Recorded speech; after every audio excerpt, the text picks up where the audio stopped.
the amount of people that have huge blocks towards loving themselves is astronomical. Sometimes blocks are kind of like safety givers in some way, right? Until you hit a certain point where you're like, something isn't working anymore. You know, women say, I want a man that's going to be vulnerable. I want a man that's going to hold me. I want this, this, and this. And then the question is, are you doing that? All of the content has been like, women are in their masculine, they're overmasculated. I'm wondering if they're actually not in their masculine, but they're in their feminine, trying to do a masculine thing. In every religion, God is a he. But when you look at creation, creation comes from a woman. We literally create life. If anything, I would think God is both masculine and feminine. If you look at like therapy in the last 20 years, I guess when it first started, it's very mind focused. And then we saw the body come in, all the somatic practices. And now I feel like the soul part is coming in. That could be a little tricky navigating that because spirituality, just like in any system, can be manipulating. How so? Welcome to the Fully Expressed podcast. We're your hosts, Corinna And Samantha. and this is the show where we're inviting you into your fullest expression in life, love, and business. Enjoy. Hey guys, today's episode is such a good one. We sat down with Jen Hershey, who is a licensed therapist, passionate about helping people navigate life's challenges, but also helping them to reconnect with their inner wisdom. She is the former host of the podcast How We Get Through and has spent years exploring mental health and healing through conversations with not only other therapists, but with healers as well. She, in her personal practice, helps clients move through life's transitions with greater self-awareness and compassion through the use of not only talk therapy, but also spirituality and intuitive practices that not only help her patients reconnect with themselves, but also move through life with more trust, clarity, and intention. What we loved so much about this episode, at least personally, was that she teaches you how to bridge the gaps between the framework and also finding your inner authority. When it comes to really creating a deep relationship with yourself, really learning how to trust and love your authenticity, it really is finding that internal discernment of your inner authority. And she walks you through that so beautifully. This episode is just perfect. And I know you're going to get something so great from it. Enjoy.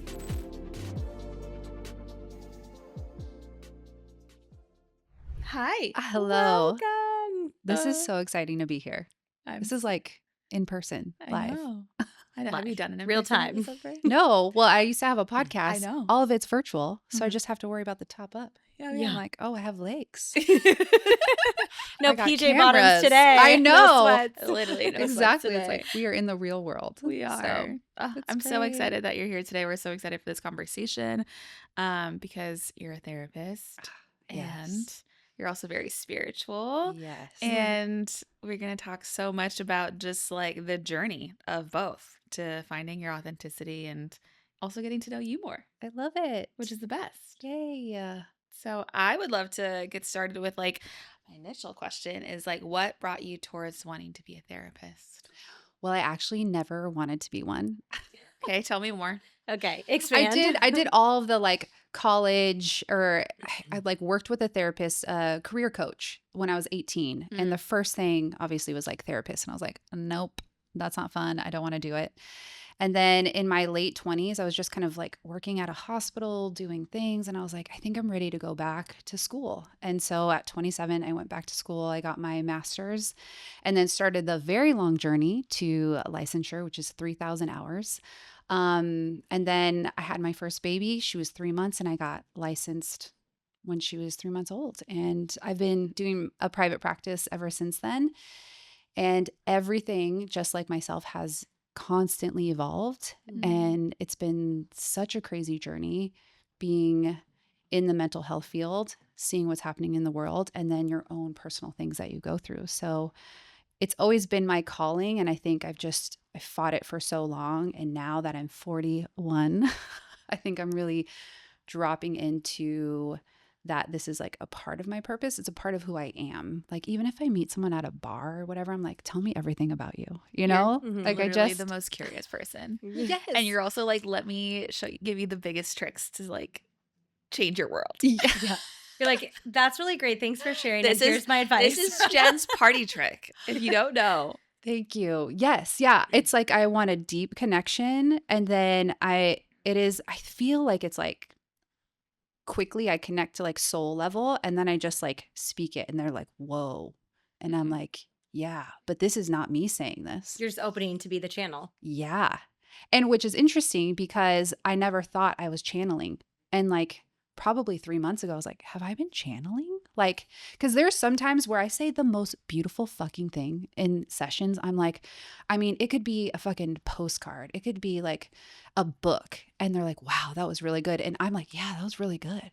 And they're like, can you repeat that? I go, no, I don't know. I don't remember a word I just said. Oh Like my God, I it's relate so just, much. Yeah. yes, it just feels like this clear kind of like drop in.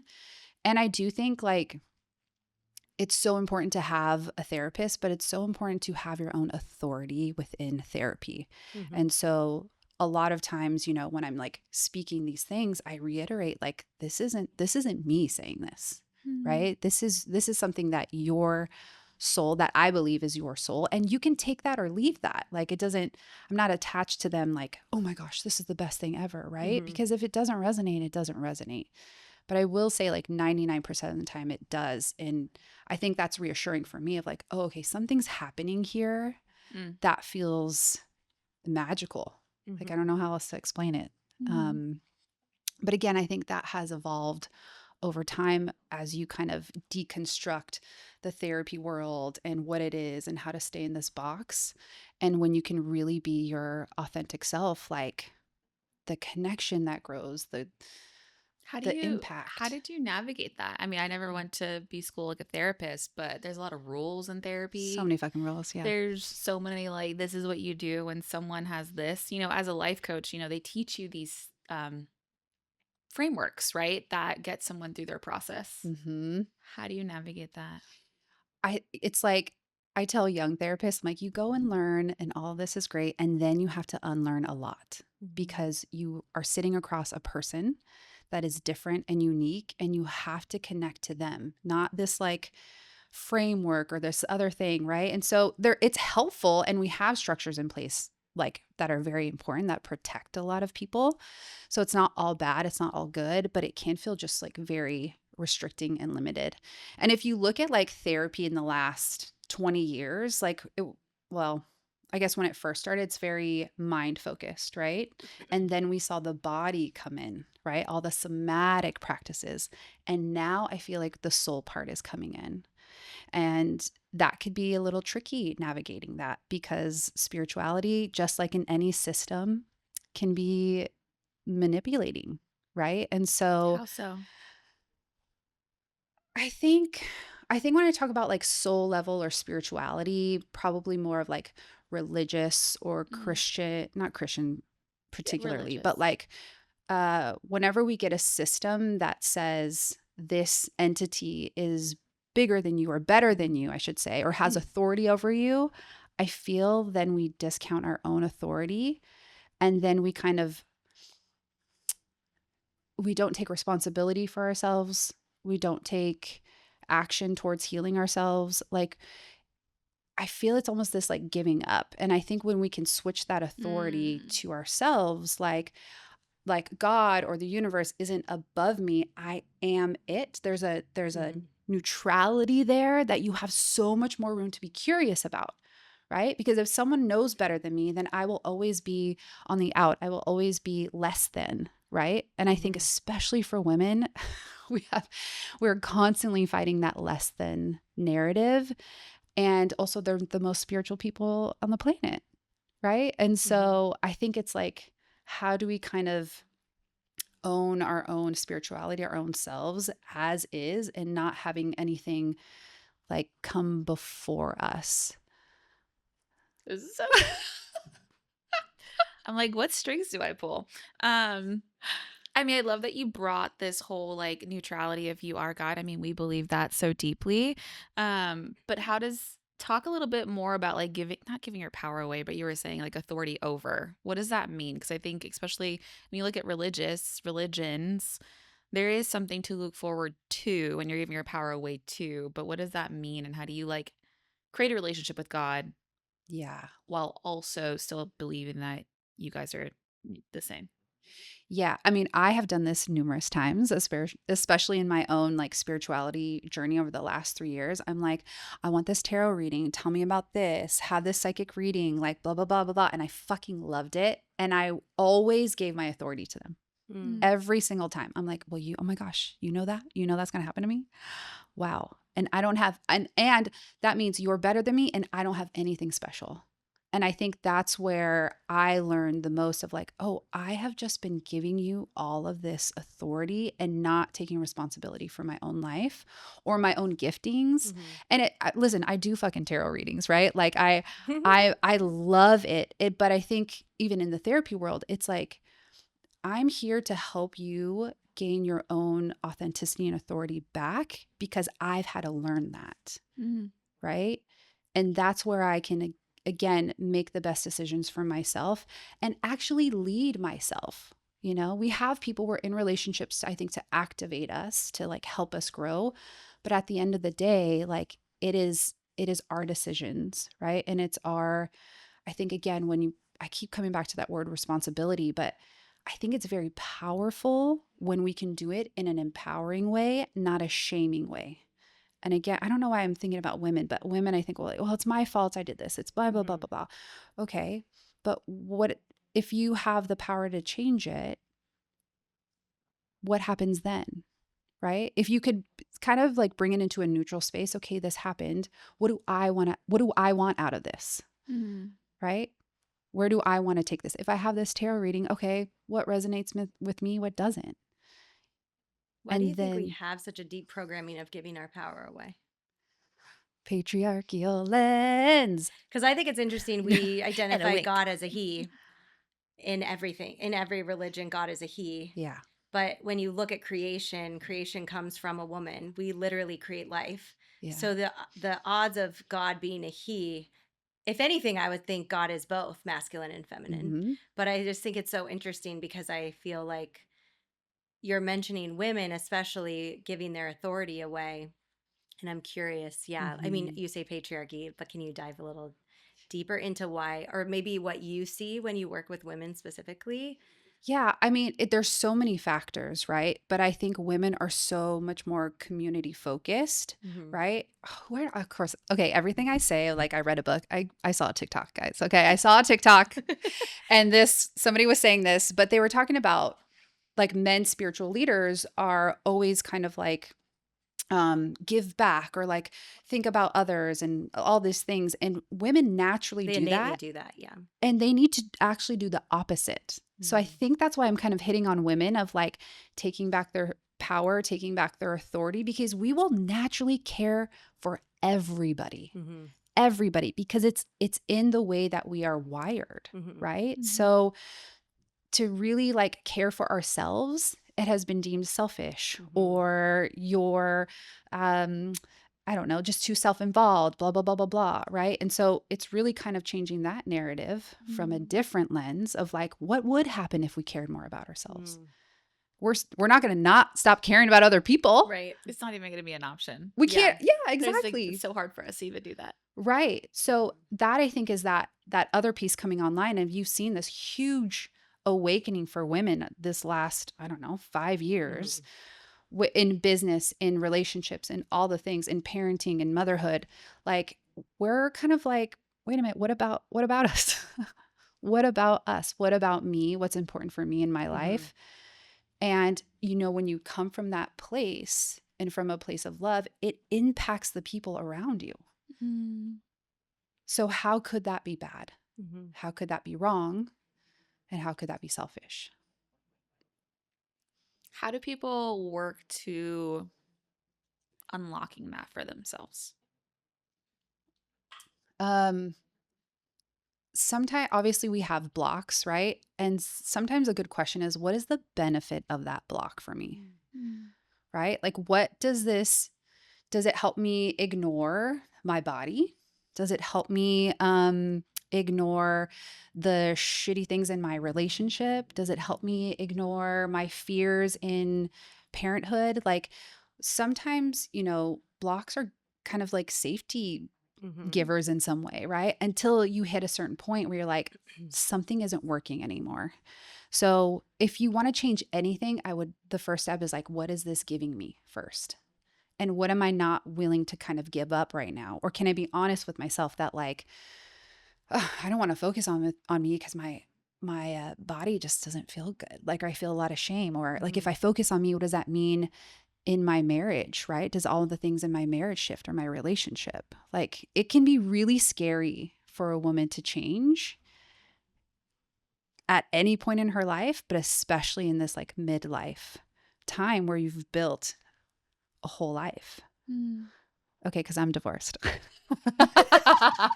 Well, yeah, you want to talk a little bit about that? Like Yeah. the transitions that happen later in life? Yeah. I mean, I'm officially divorced last year, but then, everything falls before that. And, you know, divorce is hard, divorce is scary, and it was so scary to look at myself and be like, this isn't the life that I want. Right. Or Mm. I'm not authentically showing up in my relationship. Right. People, women say, I want a man that's going to be vulnerable. I want a man that's going to hold me. I want this, and this. And then the question is, are you doing that? Are you being, and I wasn't, I was closed off to myself. I wasn't true to my own feelings. And when I started to do that, everything shifted in my marriage. Everything shifted in the way I viewed myself, in the way I viewed others. And that's fucking scary, And then you make decisions out of that. But I am also so proud of the decisions that I did make because it's almost like you can't unsee anything anymore. You're just like, this is not it. And having so much love and compassion for that past version of yourself that thought that this was it and like this was easy. And like there's sometimes, and I have 2 kids, there's sometimes where I'm not going to cry about it now, but am I? I have like this sweet spot for this like naive younger mom that was like just having dinner in the backyard and like, this is it. This is our life, And everything shifted, but it's in a way because I did choose to authentically be me. And sometimes that means people kind of have to shift in your life and systems have to change. And I think that's what is the hardest part. Again, especially for women, when we're here for the community. We're here for the group. We're here for everyone. Family, right. The family. Yes. Yeah. I can't break up my family, And so that was a really hard thing to kind of sit with. But I mean, we hang out all the time. We co-parent great. I was going to say, how did your ex-husband receive these shifts and these changes? And do you think he also was going through his own thing, or? I can't really speak for him. I think it just felt like we kept going apart. And then we did couples counseling and it was like very enlightening and very, very good. But it was too far gone for me to come back. Yeah. Cause I think at a fundamental level, we actually were never really the same. Like fully compatible. Yeah. And I think that's what I saw the most. It's like, okay, I can give you like 15 years to change this, whatever. I mean, I can't. I'm a Sagittarius. I'm all fire. I gotta go. But but at the core of it was like, oh, this just isn't it anymore, And I chose an unavailable, emotionally unavailable man at 27 because I was like, well, this is cool. I can do this work for you and for me. Let's get married, have kids.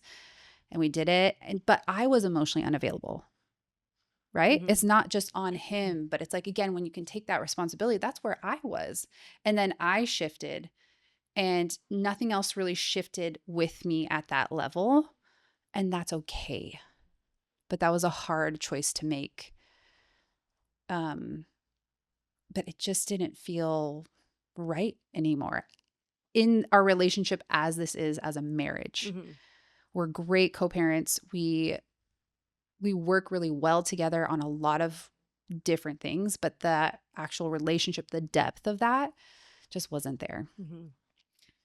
I would love to know, was there a moment where you're like, I need more of Jen? Like, where is she? When did that happen? Yeah, I mean, when you have kids, it's like a fucking portal. A portal, and then you get messy, then you put yourself back together and you're like, who am I? I really do think like kids just take up so much time in your marriage and in your own personal life that they're great, but it's you have to work that much harder to be like, who am I and what I Yeah. want. And I think I fell really hard into business. So my ex-husband and I created an app and I had a podcast and like I was like, this is it. This is who I am. Like I am a person that has an app and I'm gonna get some funding. And I'm like, this is my next iteration of me. Mhm. And through that, I actually found who I was. And I Mhm. wasn't this thing that I was doing, but I was this like really in-depth person that's curious about the world, that wants to have life experiences and to be impactful, but I'm not like a product and I'm not like, I don't know, a businesswoman. And so kids help you with that, but I think it was my actual business and then letting it go and then being like, who am I now? And who do I want to be? Right. Just because I don't have those things anymore doesn't mean like I'm some, I don't know. I don't feel like I'm floating. I feel like listen, the whole world is crumbling. Everything is falling down. Mm-hmm. And through the crumble, we need to create something new, right? And so I feel that for me personally. I've been feeling that for a couple years. Like I know something next is going to happen for me, but it's almost like you're asking me to draw a square and I've never seen a square before, but I Mm-hmm. have the concept of it, right? And so I think about that with spirituality, with therapy, with everything. Like we're in a really kind of chaotic time, but a really beautiful time where we get to create new systems and new ways of being. And I think women are leading that because they're so in tuned and because they've reclaimed themselves. And, again, when you lead from that heart space, everybody wins. The first thing that I think about in that is the unknown though, because like the unscary unknown. Because I remember when I started my journey of like really trying to find who I was, Mm-hmm. you kind of go into this like gray, this black hole. There's no Yeah. answers. You think that there's answers in the next business idea or in the next thing that you're going to build. But when you really, really want to find your like most authentic self, it's Mm-hmm. like, it's not in those things. Right. It's in the crying sessions. It's in the depths. It's in the heartache. It's in the joy. That's that soul remembrance. You know what I Mm-hmm. mean? And as a projector, I can't wait for the 50s because, when I'm 50, I'm going to like Supposedly, really, that's when we like really hit it. I know. I'm like, That's all you hit it right, hard. well, yeah, oh my God. I It's got just, 20 years to go. yeah, exactly. Just, your 50 is really, um, but yeah, and I don't know, again, I'm looking at you because astrology, because I'm kind of into it, but I don't know a lot, but Yeah, you know yeah. what I mean? But I'm like, let's go. I usually jump into things fast and then midway through, I'm like, what the fuck? What do I do? Right. But mm, so I don't have a lot of things ever really stopping me from this like evolving. Mm-hmm. you're used to evolving. Yeah. And You're comfortable evolving. yeah. And if I Mm, don't, I'm like, what's happening? mm, Like, where's my change? Where's my next thing? Whatever. Mm-hmm. So my work is really being like, it's okay that I'm not evolving. What is happening for me right now? Or who am I right now? How do I ground in this moment? And so I think it's different for a lot of people, right? And so you kind of have to ask yourself again, like, where are my blocks in this? mm. And if I had certainty, if I didn't have fear, what What would would I my do? life? Yeah, limitless. So good. Mm, Yeah, I mean, I think because life is moving so quickly, I mean, I too think society is crumbling. yeah. I mean, it's pretty obvious. Hmm. And I also think women are meant to lead this Hmm. new phase that we're moving into, this new level of consciousness. But I also am always like curious because I also think we need men Oh, yeah. 100%, and we need them. It's interesting. Like I've listened to, speaking of TikToks, Yeah. I've listened to um, a man actually talking about history and how one of the longest periods of time without war and conflict was when a woman was in power, and it was like Hmm. 75 years. Um, and I think about that and how we fit into these systems. But I do think what's happening right now, especially for people, whether you have a lot of fire or don't, I mean, we're already in March, I feel Yeah. like the year just started and here we are 3 months in.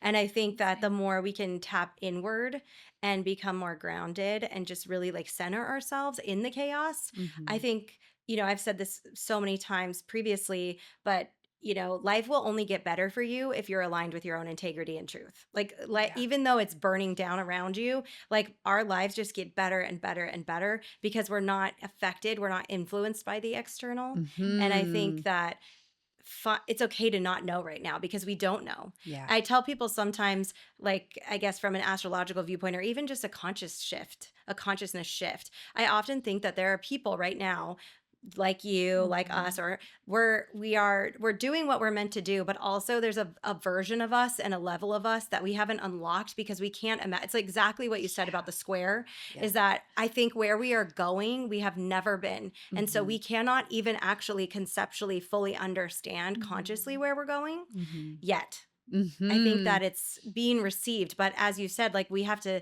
burn the matrix down first. Like this program has to end, and Yeah. we have to be so raw and exposed to every lie that we have been told Mhm. that until we are, and there's plenty of people who are not exposed to the lie yet. Yeah. So until we are, we have to wait. It's like we're the leaders holding the space, holding the love. Because I Mhm. agree. I think it's all about heart centeredness. Like we're here to give and receive, but that does also mean that Mhm. you love yourself first. Yeah. Yeah. And that's a lot of fucking work. It's a I lot. just was gonna say. It's a lot of And fucking as you work. said, like with women, it's so easy to love others. It's so Mhm. easy to give to others. And Mhm. you do have to get rid of that programming of I'm selfish for putting myself first, or I'm Yeah. selfish for choosing what I need first. Because when you do, you realize like I can't even, I'm not a mom, but I imagine when you actually put yourself first, you can put your kids Yeah. second, but you can put them in a way that like they get all of you Mhm. versus if it's always about them. I mean, that's why I think so many marriages dissipate because one, you already didn't have the congruency and the integrity together in your mission and your values, but also everything is about the children and you lose yourselves. And Yeah. if you already as a woman don't have yourself, how could you give to your husband? How can you give to anything else? It's like the kids, the kids, the kids. Yeah. Yeah. And I think about this, and a big part for me was like sensuality and sexuality. I love talking about it. And decentering men's pleasure, right? And recentering my pleasure, and how more fucking fun that is, Hmm. and freeing and Hmm. exciting, and like And they receive in that too. exactly Oh, well, a good conscious everyone's, man. Yeah, yeah, yeah, yeah, yeah. Okay, let's just say it this way: a nice, well-rounded, conscious man also yeah, receives in that. You're not taking absolutely. from them. Absolutely. And so I just feel like it's the greatest example of when you put your pleasure first, everybody fucking wins. So when you put yourself first, everybody fucking wins. I just see it the most, I think, in the pleasure sensuality way, because I think that has had to have so much more deprogramming of, you know, we're performing for them, or are they getting off, right? Or are they enjoying it? How does my body look? Blah, blah, blah, blah, blah, all these things. And like, when you just like are in your own self and are there for you, and you want to get off, or you want a sensual whatever it is, like it is game changing. And that could be with a partner, it could be without a partner. But I do think that's like another huge piece of our power and our creativity and our spark. It's like the juiciness of life for women is that we can be soft, we can be hard, we can be whatever the fuck we want, you know? Mhm. And so I feel like if you, and this might be a hard place to start for some people, but like start exploring your body, like start loving it, like realizing what feels good, what doesn't feel good, and like then kind of go from there, because I think that is, I talk about sex magic a lot too, like in manifesting from that, and I've seen really great things from that. And it when you have like an orgasm, it's just like the most powerful thing that a woman can do, and like to be in that and to ground in that. Sorry if we're segmenting, No, no, no, no. It's segueing so somewhere great. else. I'm Go, like, go, go. go get yourself effed and have a great time. Yeah. Well, I mean, it's such what I love about sexuality and sensuality, it's such an intimate space to do the work. Hmm. And I think it's something that women, humans, people, especially women can connect to, is like, ooh, like the bedroom is a place where I have an edge, like Yeah. versus like I think in our society, it's like, oh, work, I'll go to work, Yeah. like I'll go to corporate, I'll build a business. Like they feel so comfortable in an office, but like, do you feel comfortable in in the bedroom? Yeah. And like, do you feel like your most authentic self? Because everything is connected. So like, if you can access yourself in the bedroom or in Hmm. partnership or in your sexuality and your sensuality, it's going to show you your edges in a way that you might not see in the office or in your day-to-day life or even your relationship with your kids, right? Like that's not going Yeah. to come up, but it's all essentially the same, right? Yes. Like ultimately accessing pleasure, ultimately choosing pleasure for yourself. And what would it look like for you to like walk and move through the world Mhm. like that? Um, Even if it's not sensual or sexual, right? It's Yes. truly just like, what do I desire? Right. Do I want a coffee right now? Do I want to walk this Yes. way or that way? Do I Yeah. want to call a friend? Do I, like that is pleasure in itself. That is that internal asking you what you want, which we don't. We're like, what do our kids need? What do our friends need? What does this need? Right. Right. And again, we will always do that. It's just working on this other side to be more balanced. Mhm. Mm, We all have masculine, feminine energy within us, Mhm. obviously. And I do think like all of the content has been like women are in their masculine, women are in their masculine, they're Mhm. overmasculated. And I kind of have this like idea. I'm like, I'm wondering if they're actually not in their masculine, but they're in their feminine trying to do a masculine thing. Mm. So if you think about like water and a container, right? Water is the feminine and the cup is the masculine, right? And so when we don't have a cup, we have water that pours everywhere. We have burnout, Mhm. right? Because we're giving from a place with no boundaries and no care for ourselves. Where the masculine is the container, right? And so it's like I read a lot of smut books. So I kind of did this exercise of picturing my own inner masculine. And he's like 6'5" with wings and whatever. It's fine. Long hair. But I imagine him kind of like swooping in and being like, oh, baby girl, we don't do that. Like, Mhm. or, kind of like taking care of me. And he's like so connected to my feelings. He's so connected to what I need or want. I don't need to communicate it, but he like comes in and rescues me. And so what that looks like at work is like, oh, I'm sorry, I'm done at 5, right? I'll call you tomorrow morning, right? It's like it's the external thing of like a very masculine thing to do, which is Mhm. the action, which is the boundary, which is the like structure, so that the feminine can feel and do whatever the fuck she wants. She could create, she'd be like, let's go kill someone. And he'd be like, I don't know, but I'm down. Like, let's talk about it. Like he still is the, nothing can be weird or wrong with that masculine, Mhm. right? And so I think that gives women a lot of freedom to express in a very safe and healthy way. And then also actually helps us prevent burnout because we're not coming from this woman, I'm going to give you everything place, Mhm. right? We're actually coming in and saying, I can give you this much because I need to contain this part for me. And this is in relationships as yeah. well. This is so good because I want to say, just like you're talking about this as like an internal Mm. process that we're doing for Yes, ourselves. So we're correct. saying not an actual physical masculine in the room, but we're saying like internally, anytime that we're like, oh, I can push the button, like, yeah, sure, I'll take a 6 p.m. call. Your inner masculine comes through and it's like, wait, baby, like, Yeah. do you really want to do that?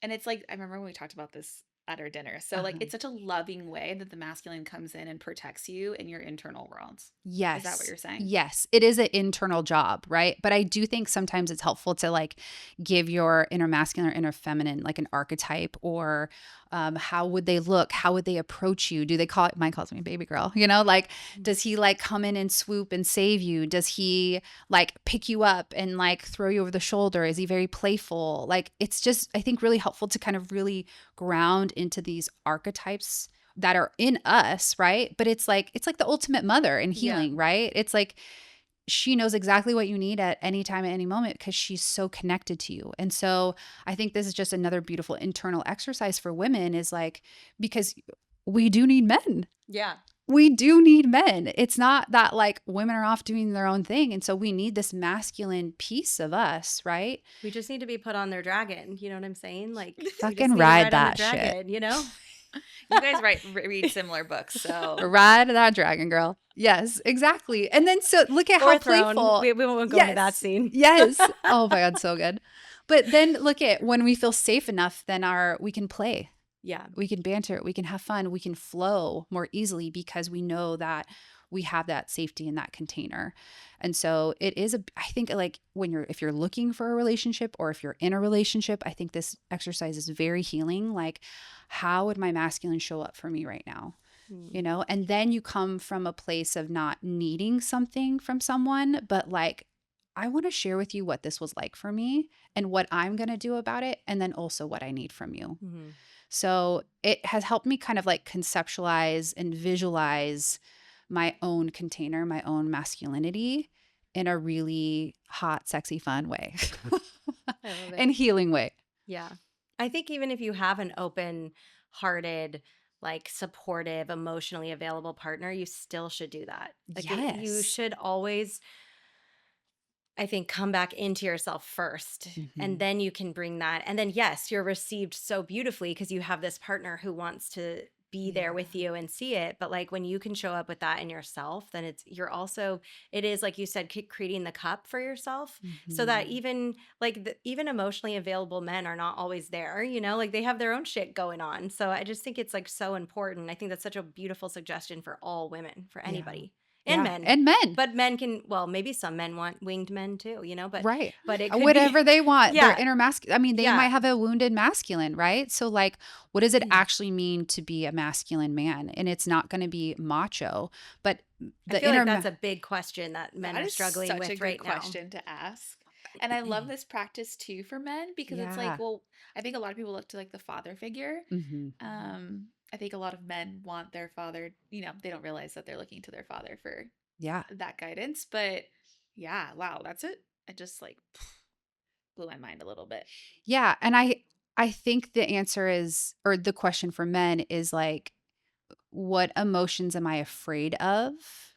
What emotions am I afraid to hold or to face within myself? Because a true masculine man, which we know from all our smut books because they're written from a woman's perspective though, is like there's physical safety and then Mhm. there's the emotional safety. Mhm. And when a woman has emotional safety, she will fucking give you the world, right? And so It's true. that is the piece I think for men, like what is my own inner masculine, like how is it protecting me, where are the boundaries of that? But the bigger question is, how is he connected to my inner feminine? What's my Mm-hmm. inner feminine saying? Where does she want to play? Where is she feeling afraid? Where does she want to create? And Mhm. how do they again like work together? And this is inner union, right? This is like Right. wholeness that we're all kind of like, I don't think you ever like land at wholeness. You're like, okay, I'm good, right? It's like you just kind of go in and out of it and like coming back and coming back. And so I think it's an invitation for men of like, what is, my inner feminine saying, and give her an archetype. Like, is she fucking crazy and wild and like crying every second? Or is she just like very motherly and soft spoken and Receiving. attentive, receiving? Yeah. Like whatever you want it to be, Mhm. as long as they are like in union together and talking to each other, helping each other, protecting each other, that you Mhm. can't have one without the other, right? So yeah, it's been really helpful for me. And then I've also shared it with some clients and it's like, oh, I never thought of it that way. But I think it's like, I don't know, it can be fun sometimes too. And healing. Totally. Yeah. Such a good one. I feel called to like bring it back to being the feminine leader in this world Mhm. today and the world that we're in. So I don't know what your thoughts are on that, but like I was like thinking when we were talking about being like a leader in Yeah. this, how do we navigate that? I mean, I think it goes back to what you were saying in so many words, Sam, about like being really grounded. Like, I think it's about obviously opening up to yourself constantly, like being curious about yourself, but then it's like grounding in that Mm-hmm. because I think that's where the world can shift you, especially Mhm. right now when everything's chaotic. Yeah. But like our whole world or job right now is just to be like, I mean, it's going to sound so corny, but it is. I'm like, can love actually change the world? Like, could we try it? Can we fuck around and find out? Like, Mhm. let's try that. But we have to keep grounding ourselves in that because everything is trying to sway us off of that. And then again, I feel like you can't go wrong when you're leading from that space. And like, success is going to look different, money is going to look different, products are going to look different. Like, I don't fucking know what it is. And it's so frustrating sometimes, but like, it's like you have to really erase everything, which is very difficult, right? But Mhm. like, how do I want to lead? If none of this existed, what would I be doing right now? That's a really good question. How do I want to lead from that? You know? And that creativity is here. It's Mhm. from us. It's born from us. It's Mhm. born from each other. So that's where I feel like how we can kind of lead that in that way. But it's hard. That's It's hard such a work. good question because my mind immediately goes to like, well, what do I know? Right. Nothing. Nothing. But if you're saying like I Mhm. know nothing, like we literally have nothing and we have this ultimate playground and nothing existed and there was no system, what would you do? Yeah. How would you lead? How Mm. would you show up? Like that makes me want to go home and journal on that question because Mm. it's just like such a good question. It's like you have a whiteboard. Yeah. Nothing exists. The way that we pay, the way that we run through the world, the laws that are in place, the way that we drive. Like Hmm. imagine if nothing was Yeah. there. I think you'd have a massive panic attack, and then you'd probably just be. Yeah. I know. And My you just system's be. like Yeah. feeling activated just in that question. So I'm like, wait, nothing. I think about Which this. is Yeah. there's no structure. It's our Yeah. unstructured. Austin and I talk about this a lot because, like, Grit and we've talked about this on here, but I've done Bufo, which is toad medicine, and you die, and like you think Oh, you're dead, and yeah. you come back, I love Mhm. that. and when you come back, at least my own experience, and his experience was like the what you experience when you leave your physical body, like your soul detaches from your ego Hmm. dissipates, your soul detaches, and you're in this liminal space. I don't like the word love because I feel like it's not big enough. It doesn't encompass the pure bliss and ecstasy that you are experiencing, this like just being a frequency. But when you come back, you're just like, oh, this is like before the world was crumbling. This was like 2021, I think I did it. It was really hard to come back because you're like, what is the point of all this? And there's this reimagining of, okay, what do I want to contribute? How do I want to be? So much of the things that gave me anxiety and put me in fight or flight just did not matter anymore. Mhm. And I'm able in my life now, of course, like I'm a human, like I'm affected by time and life and people, but there's this detachment that comes in way quicker. And I think about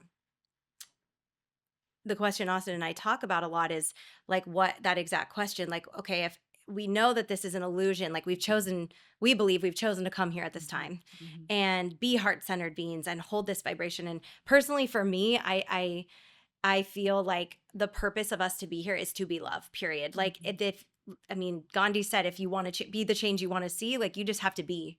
You just have to be, and you have to be pure love, and you have to keep coming back to your heart and coming back to your heart and coming back to your heart. But we still live in a matrix system and we have to pay rent. Well, we don't have to, but we're choosing to pay rent. We're choosing to contribute. We're choosing to do all these things. And so I think, I say like I'm contributing and participating in society until society no longer exists. And how do you come back to that heart-centeredness over and over, regardless of whether or not you're participating or, fighting against? Because at the end of the day, like this is like such a maybe an heightened concept, but like we're just pure consciousness Yeah. projecting itself in appeared physical form. So if you really live from the place that your thoughts create your reality, then you're just living what you're projecting. But at the root of it, you're just the light of awareness. Like you are God, bringing it full circle to what you said first, or source or divine. You are just an expression of that frequency.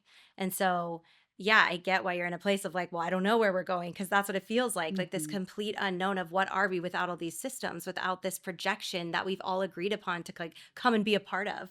But now people are like choosing not to be we don't want to be a part of this Yeah. projection anymore.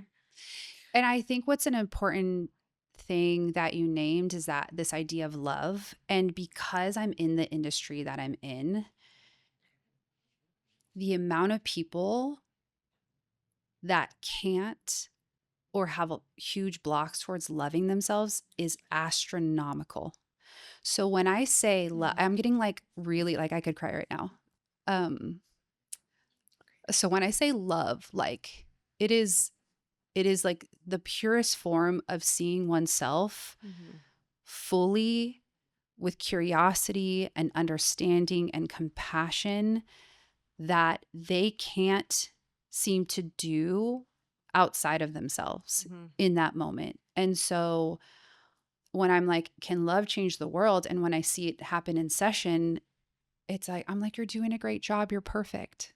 And then you just see it on their face like this, like, right. And so it's like in these micro, when we pull back the macro, we're like, this is a fucking shit show. I don't know. I got no control over anything. Right. Yeah. And I think it's coming back to these micro pieces of like, but if I loved myself a little bit more, would I interact with this person differently? Would I think about myself differently and then think about others differently? Mm-hmm. Right. So and I'm like, my voice is getting lower, getting softer. I just feel like there's such a tenderness that we can like overpass so quickly, Mm-hmm. yet it is the hardest fucking thing to do. It's so interesting because I do feel like the deepest, so many people are seeking. Like, even especially in the spiritual community, I see so many people seeking in every capacity for something, for an answer, for it to make sense. And I'm just like, but just be love, like just love yourself. Like that. It's so interesting because I just know people that are, they're just looking for love at the root. And it's so, I totally get that. Like, I wish, I mean, I don't think Bufo is not a drug I recommend to really anybody. It's intense and I think it's not meant for everyone, but I wish more people could see and come back to that place of love, because all it showed me was like, wow, this is a gift. Being here in the physical is such a gift. And being able to have these conversations and meet people and just like see people is such a gift that is so finite. Like, we are here for such a moment in time. And I think they've done whoever they are, the powers that be have done such a good job of distracting us from loving ourselves, from just being present with ourselves, from just realizing that like we don't need to escape this reality. There's nothing to seek. It's all right here. And this world is so beautiful.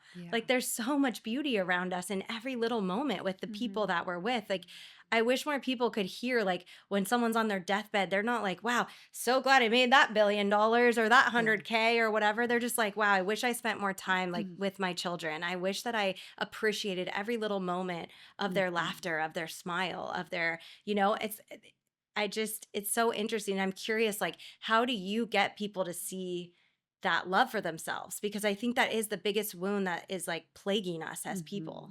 Yeah. And it is like the biggest gift. And it's also, and the best honor. Like, even if I think it's hard for a lot of people if they don't feel it at all, then you're like, love yourself. It's like so overwhelming. It's Yeah, like, they don't no. even know They what don't know what that that means. means. Right. Yeah. So it's very black and white. It's like, I'm shutting this off. This is too much. I don't like this. Right. It's super uncomfortable. And so I feel like it's just like in these small shifts, it's in the way that you respond to someone. It's the eye contact. It's the loving, like, you're doing so great. Like it's just like this positive regard and this perception that someone else has of you that you cannot see yourself yet, but you know it's there. And that's where I feel like that like soul piece comes in of like, there's like a certain phrase or something that I say, they're like, whoa, you hit the nail on the head. And I'm like, okay, so sit with that. What does that mean for you? Right. And how do you take care of that part that's really scared or afraid of whatever? Right. So I think love is actually like reparenting, remothering, refathering, healing. And honestly, the biggest part is just fucking acknowledging that it's there. And validating, like, a part of you is really pissed that this person did X, Y, and Z, or that I feel unlovable or whatever it is, and allow yourself to do that. Because we can like gaslight ourselves. Well, I shouldn't feel that way because it doesn't exist or this hasn't, blah, blah, blah. And so I think it's like giving yourself time to slow down. Like, no, this is really painful for me. Yeah. Yeah. I was going to say, usually you can tell when you're coming from a place of like, this is the most loving thing that I can do and think. But then, I think it's so easy for our minds to go more into the like, how can I get hard on myself in this moment? And I think if we asked ourselves that question even more, just like helping people choose between like, am I being hard on myself or am I being the most loving that I can be? Yeah. And I think like at least giving yourself a little bit of internal discernment of like, where are these thoughts coming from? Am I coming from lack? Am I trying to get hard on myself? Or am I truly like the most loving every single part of me in this moment? Because that's really what it all comes down to. And that takes a lot of awareness, right? So a lot of times in therapy, I'm like, there's either a phrase or a body sensation. I'm like, okay, that's your cue.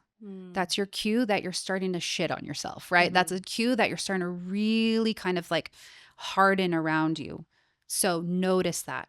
start to be more aware of that, because all of this is so subconscious. We're constantly like, Making decisions. Yeah. yeah, and And speaking negatively to being so ourselves. Yeah. hard. And we're Yeah, making thousands of decisions in a second. Which I don't know we absolutely. realize that, because like Yeah. sometimes you're like, "Oh, I only thought about one decision today." And I'm like, Yeah. "No, in that second you just thought your brain just Yes. processed Mm-hmm. so many decisions in that moment so quickly that like you Yeah. didn't even realize that you decided." Yes. And this brings up another point of what we think is productive, right? And what we think is like moving the needle. Again, it's all from like a patriarchal lens. Like, am I working hard enough? Am I doing the things that I need to Yeah. do? Right. And so from the other side of that, it's not we just need this, right? But we're trying to find this balanced view. I'll give you a good example. A friend of mine, her husband passed away 2 years ago, and she is still so much in her grief, and she's on leave right now, and she's doing EMDR, she's doing therapy. She has a 7-year-old. Like, she's like, I wasn't productive today. And I was like, sister, I was like, What? I want you to think about the emotional productivity that you're having right now. Mm-hmm. Because it's not going to look like you paying a bill. It's not going to look like you sending an email. It's you taking care of your body. It's you resting, right? And so we're really having to flip like what is productive for us as people, as women, as humans, that isn't going to be, again, from this patriarchal lens of like, I'm doing this thing. Like, the emotional work to do that, is that, I don't know, worth 10,000 emails? How do you equate that? Right. But it's like we have to start seeing the value in all the work we're doing, not just this output, which is very hard in business Oh yeah, and that's life. helpful. But I think that's like coming online and kind of shifting. Like, Mm-hmm. this is just as important than, again, like paying a bill or sending an email. And I think what you're saying so imperative because when we're talking about everything burning and where we're going is Mhm. unimaginable. It's not like I think we're just going to be floating around and Right. not Being aloof. working. Yeah, or just like Yeah. you're just like in the forest meditating all day every day for the rest of your days. No, it's like I think we are going to still contribute in society. It's just exactly what you just said, not from a like Mhm. how productive am I? More like how am I contributing? Yeah. How am I, what is the energy and frequency, because that's all we are, that I'm Mhm. emitting that is essentially like affecting other people.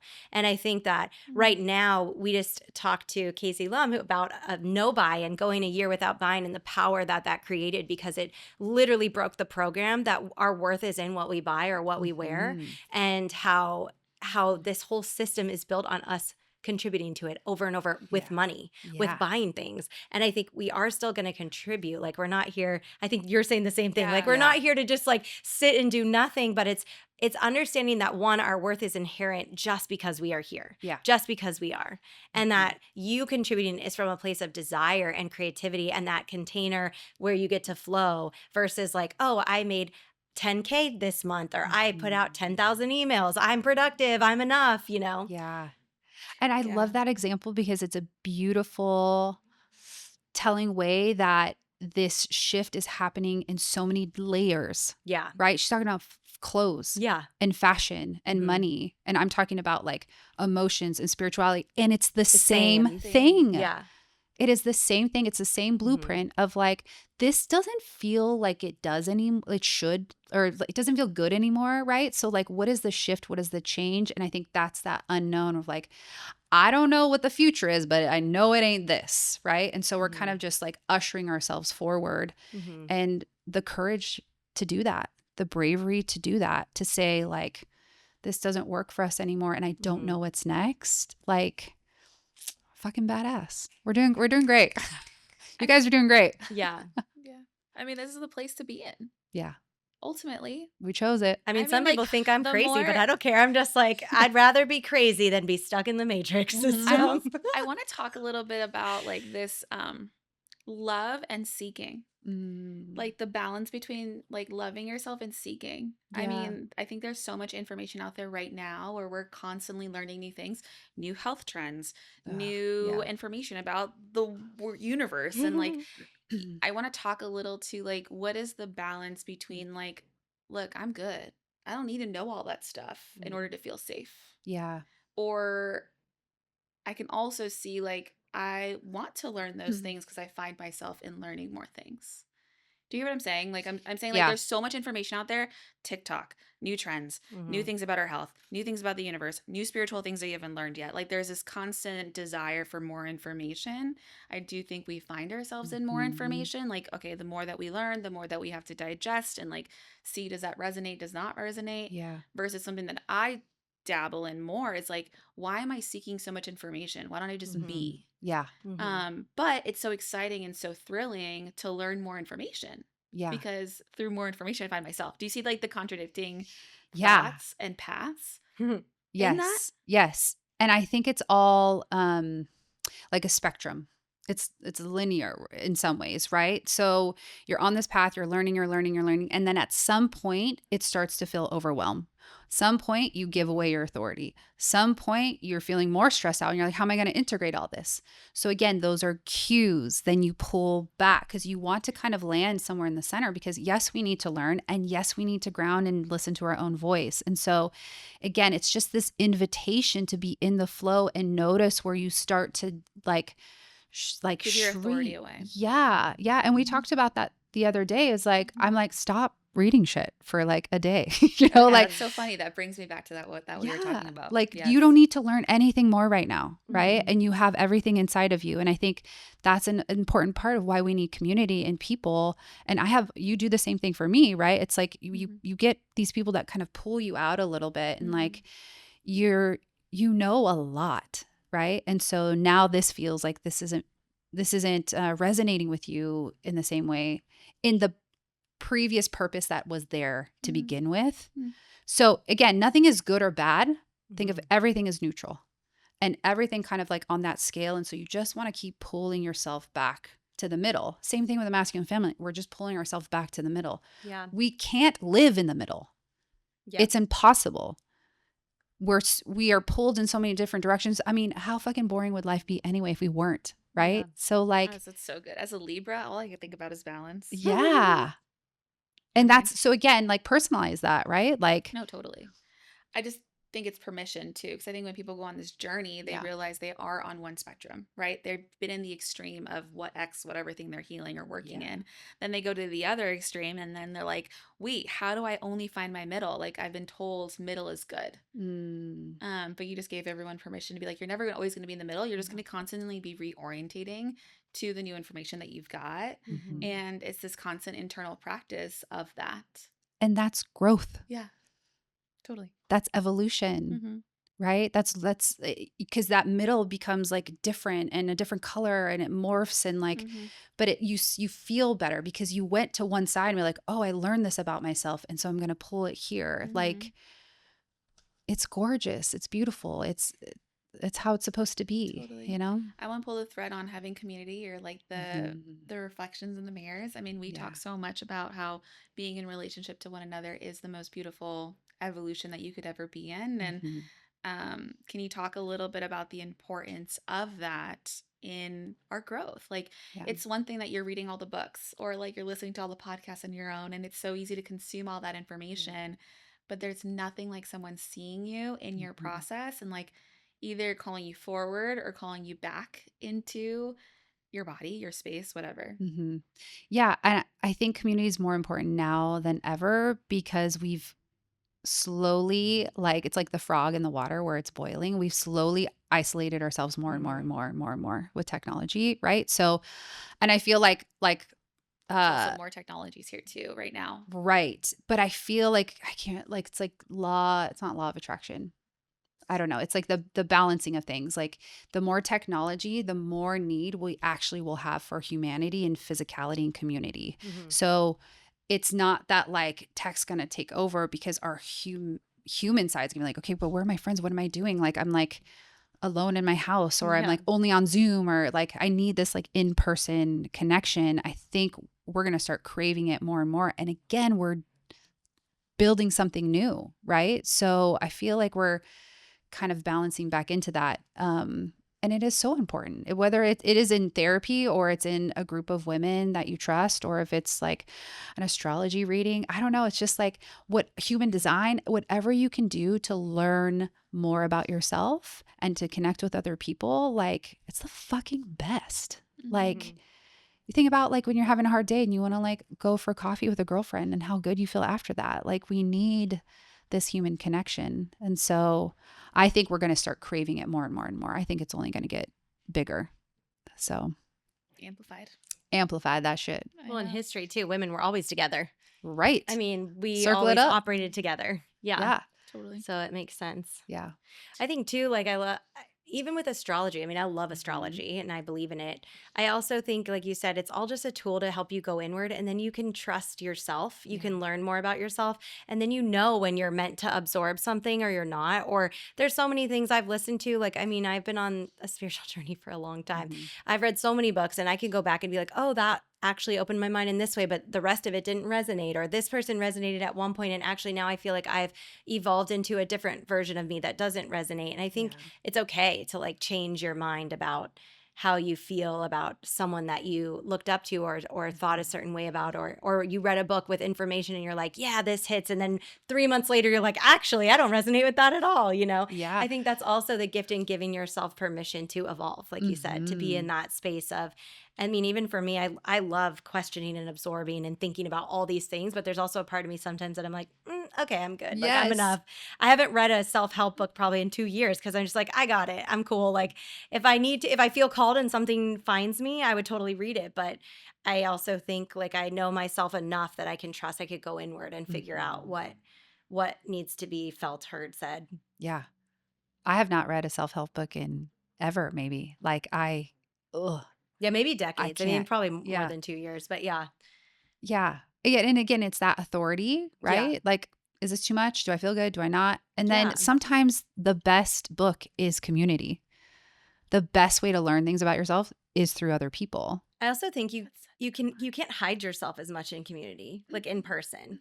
I think it's harder because you can feel someone's energy. So like we feel each other's energy here so strongly. Mhm. If we were on Zoom or we were, you know, you can show up as part of yourself, you know, Yeah. like you can't just, I don't know. I just think can't be you. yeah, Yeah. you can avoid being all of you. Right. Yeah.